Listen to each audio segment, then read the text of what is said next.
Hello അസ്സലാമലൈക്കും. അപ്പോൾ കുറേ ആയി നമ്മളൊരു ലോങ് വീഡിയോ ആയിട്ട് വന്നിട്ട് കുറേ പറഞ്ഞാൽ കുറേ ആയി. ഷോർട്സ് മാത്രമേ ഇപ്പോൾ ഇടലുണ്ടായിരുന്നുള്ളൂ. പിന്നെ അങ്ങനെ വിചാരിച്ച് ലോങ് വീഡിയോ ഇടാമെന്ന് വിചാരിച്ചിട്ട് തുടങ്ങിയതാണ്. കാര്യമായിട്ടൊന്നും തുടങ്ങിയിട്ടില്ല. അപ്പോൾ ഇന്ന് എൻ്റെ ഒരു ഡേ എങ്ങനെയാണെന്ന് കാണിക്കാമെന്ന് വിചാരിച്ചു. അപ്പോൾ ഞാൻ ഓഫീസിൽ പോകാൻ വേണ്ടി മാറ്റി ഇറങ്ങുകയാണ്. അപ്പോൾ തന്നെ എനിക്ക് സൂയിനെ അംഗൻവാടിക്ക് ആക്കണം. ഒരാൾ ഇവിടെ അംഗൻവാടിക്ക് പോകാൻ വേണ്ടി മാറ്റി നിൽക്കുന്നുണ്ട്. ഓളെ അംഗൻവാടിക്ക് ആക്കിയിട്ട് ഓഫീസിലേക്ക് പോകണം. അപ്പോൾ ബാക്കി വിശേഷങ്ങൾ പിന്നെ കാണിക്കാം. അവിടെ എന്താ ഐശു ഇങ്ങോട്ട് നോക്ക. ഐശു എവിടെ പോവാ? ഐശു ഒളിച്ചിക്കല. ഐശുവിന് ബാഗ് വാങ്ങണ്ടെന്ന്. ഐശു എവിടെ പോവാ?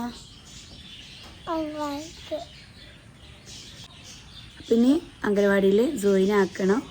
അത് കഴിഞ്ഞിട്ട് ഷോപ്പിൽ പോകണം. അതിൻ്റെ ഇടയിൽ സോയ്ക്കൊരു ബാഗ് വേണം. ആ ബാഗ് ഇവിടെ വീട്ടിലുണ്ട്. എൻ്റെ സിബ് ഒന്ന് റെഡിയാക്കാണ്ട് അത് കൊടുക്കാനുണ്ട്. പിന്നെ സോയ്ക്കൊരു സ്ലൈറ്റ് വാങ്ങണം. പിന്നെ എന്താ സോയ്ക്ക് വേണ്ടത്? ചെരുപ്പ്. സോയ്ക്കിനൊരു ചെരുപ്പും കൂടെ വാങ്ങണം. ഓരോരുത്തർ വള്ളിച്ചെരുപ്പാണുള്ളത്. ഓക്കൊരു സ്ലിപ്പർ ടൈപ്പ് ഒരു ചെരുപ്പ് വാങ്ങണം എന്ന് ആഗ്രഹമുണ്ട്. നോക്കട്ടെ. ബാക്കി പിന്നെ കാണാം. Stay tune.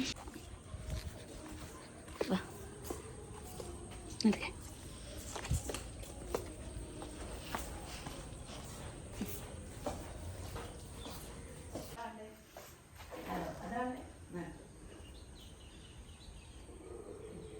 ടാറ്റാ.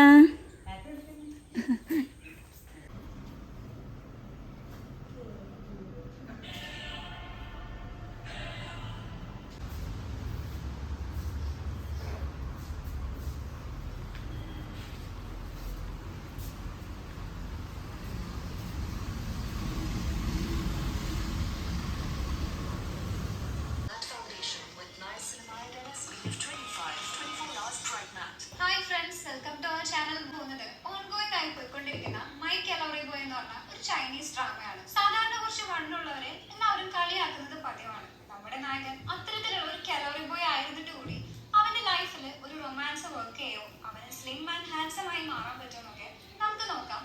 മനോഹരമായ സ്കൂൾ ലവ് സ്റ്റോറി പറയുന്നതോടുകൂടി അവരുടെയൊക്കെ ഫ്രണ്ട്ഷിപ്പിൽ സപ്ലൈ റൂമിൽ പോയി വേറെ പാൻസ് മേടിച്ചിടാൻ പറഞ്ഞിട്ട് പോവുകയും ചെയ്യും. ഇതിനൊക്കെ കാരണം നീയാണ്. മര്യാദ അവിടെ വെച്ച് എനിക്ക് ആ ഫുഡ് തന്നിരുന്നെങ്കിൽ ഇങ്ങനെ ഒന്നും വരില്ലായിരുന്നു ചീത്ത പറഞ്ഞ് ചേഞ്ച് ചെയ്യാൻ പോവാണ്. എന്നിട്ട് അവിടെ ചെന്ന് സൈസ് നോക്കാൻ നേരം കുണ്ടുപയ്യന്റെ സൈസിനൊത്ത പാൻസ് അവിടെ ഉണ്ടാവില്ല. ഫോറക്സ് അല്ലാതെ അവരൊന്നും ഫിറ്റ് ആവാമില്ല. ആ ടൈം നമ്മുടെ ഹീറോയിന്റെ ക്ലാസ്സിൽ തന്നെ വേറൊരു സ്റ്റുഡന്റ് അങ്ങോട്ട് വരും. ഇക്കാര്യം പറഞ്ഞ് ബാസ്കറ്റ്ബോൾ ടീമിന്റെ ആ സൈസ് കാണുമെന്ന് പറഞ്ഞിട്ട് ഒരെണ്ണം അവന് കൊണ്ടു കൊടുക്കാണ്. അതോടെ കുണ്ടുപയ്യന് അവളോടൊരു ക്രഷും വരുന്നുണ്ട്.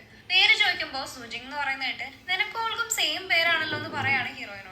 സോ ഹീറോയിനെ നമുക്ക് ജിങ് എന്നും മുടിയുള്ള പെണ്ണിനെ സുജിങ് എന്നും വിളിക്കാം. ശേഷം ക്ലാസ്സിൽ ചെന്നിരുന്ന് ഹീറോയിൻ അവളുടെ ഫ്രണ്ട്സിനോട് ഗസാന്റെ മുന്നിൽ നാണം കെട്ടും എന്നൊക്കെ പറഞ്ഞുകൊണ്ടിരിക്കുകയായിരിക്കും. നമ്മുടെ സ്കൂളിലായിട്ടും ഗുണ്ടുപയ്യനെ ഇതുവരെ കണ്ടിട്ടില്ലല്ലോ എന്നൊക്കെ പറയുന്ന ടൈം നീ അതൊക്കെ വിട്, പാൻസ് ചേഞ്ച് ചെയ്യാൻ ഗസാൻ അല്ലേ സപ്ലൈ റൂം പറഞ്ഞെന്ന്, അവരോടൊന്ന് താങ്ക്സ് പറയാൻ കിട്ടിയ ചാൻസ് ആണെന്ന് പറഞ്ഞു വിടും. അങ്ങനെ അവള് ചെന്ന് താങ്ക്സ് പറയുകയും ചെയ്യുന്നുണ്ട്. പക്ഷെ കൂടുതലായൊന്നും മിണ്ടാൻ ശ്രമിക്കുമ്പോഴേക്കും ക്ലാസ്സിലേക്ക് മിസ് വരാണ്. വന്നോണം വന്ന് ഇഷ്ടമുള്ള റെഡ് ബീൻ മിൽക്ക് ടീ ഉണ്ടാക്കി കൊടുക്കണമെന്നും പിന്നീട് ആ ലെറ്റർ ആയിട്ട് എപ്പോഴും വീട്ടിൽ ഉണ്ടാക്കുന്നത് ഗസ്.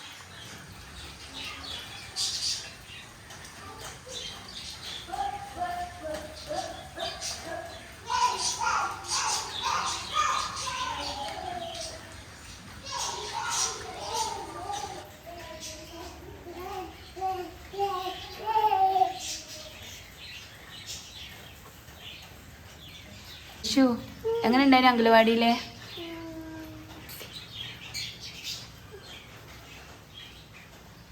അല്ല, ചേച്ചി എന്താ പറഞ്ഞേ? എന്ത് കൊണ്ടാണ് ചേച്ചി പറഞ്ഞത്?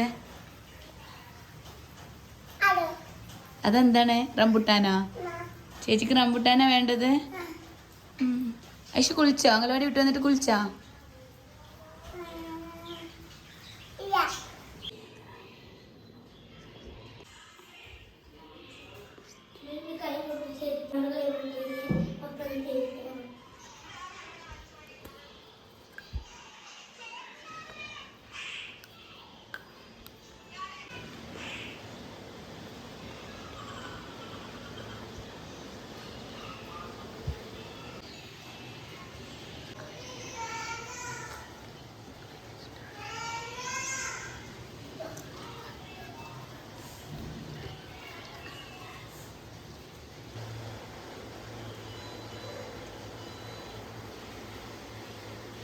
എനിക്ക്